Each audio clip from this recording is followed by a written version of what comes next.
Okay, in this unit we're talking about the trends in the periodic table.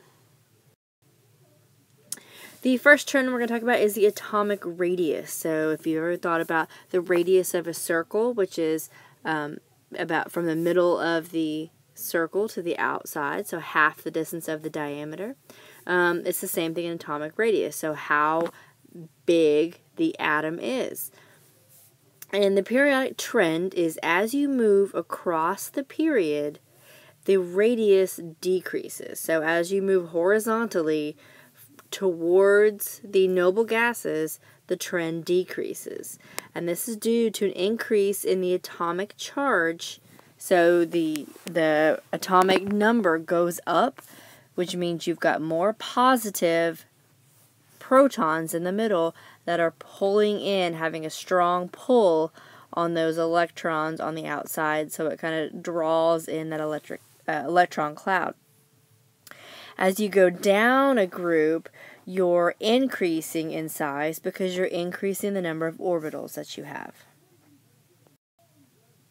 So here you can kind of see as you move across, so as we're going from lithium all the way across to neon, you're adding more atomic charges, so more protons, which are pulling in those electron clouds smaller and smaller.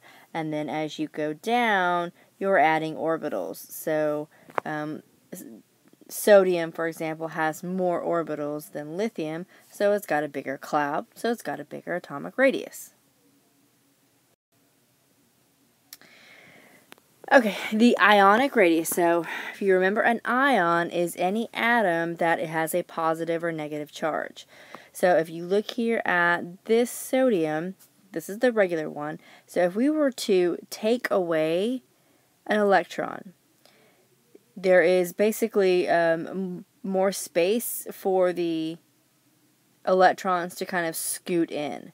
So they don't have to get as far apart as they once were, because now there's one less. Somebody left the party, so there's more space there. So it kind of shrinks a little bit.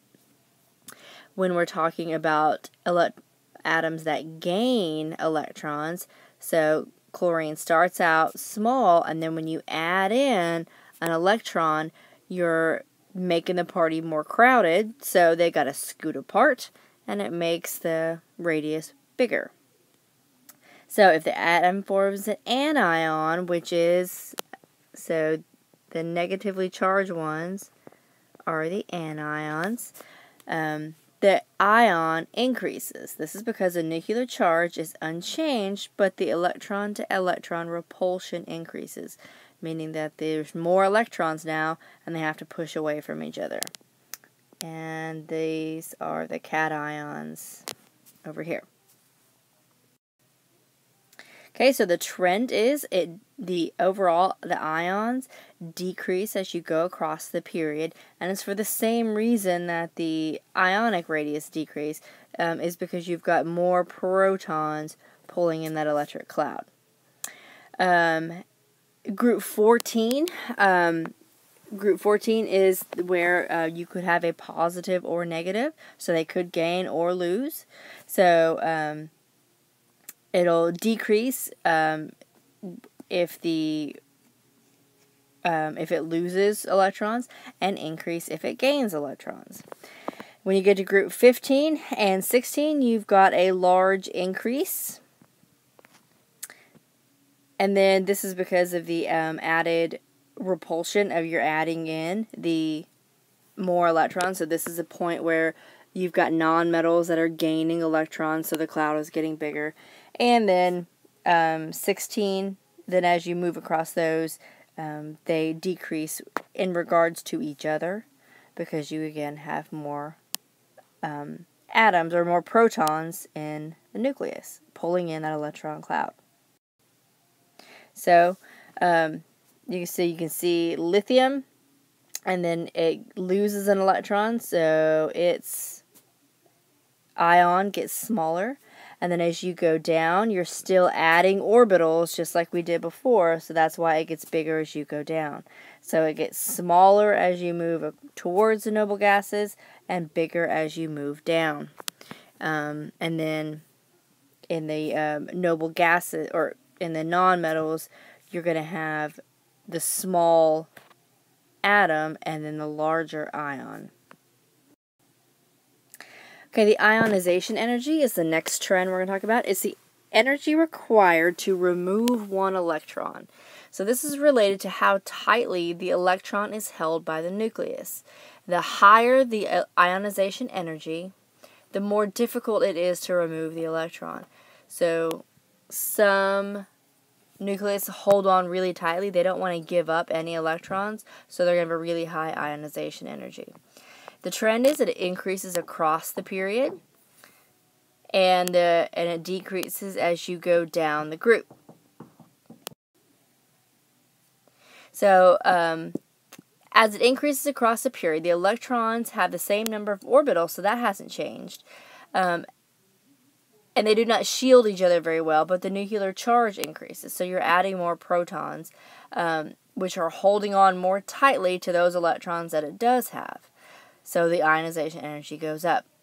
And as you go down a group, you've got more orbitals, so you kind of have these electrons way in these outer rings who are kind of far away from the nucleus, so there's not a very strong pull on them, so they can more easily be snatched away. Okay, so again, as we go towards the noble gases, it increases, and as you go down the group, it decreases. So again, the ones farther down have a higher, or have more orbitals, so they're bigger, so those electrons on that very outer orbit can be more easily snatched away. So again, the ionization energy is the amount of energy required to move the first valence electron from an element, and that's called the first ionization energy. And then there's the amount of energy required to remove a second electron, because remember, some elements will give up that more than one electron.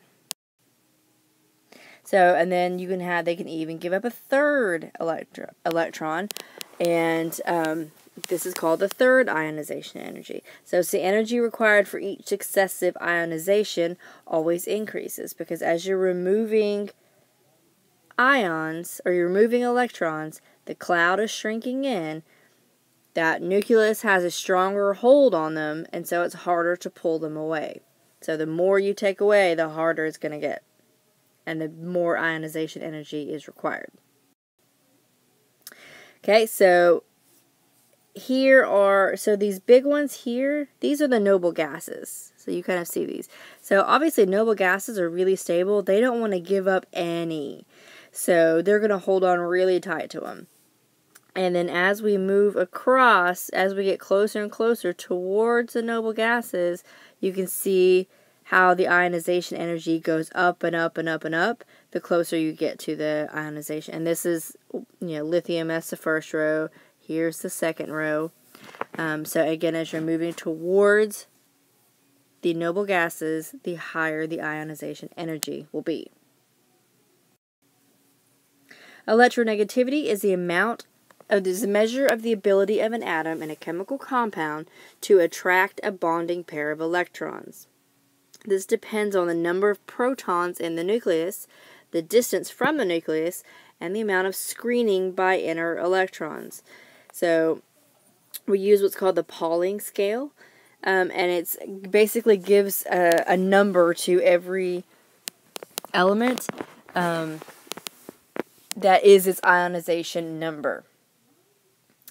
And again, it's the amount, how much is going to want to attract a bonding pair of electrons. So it increases as you go across the period.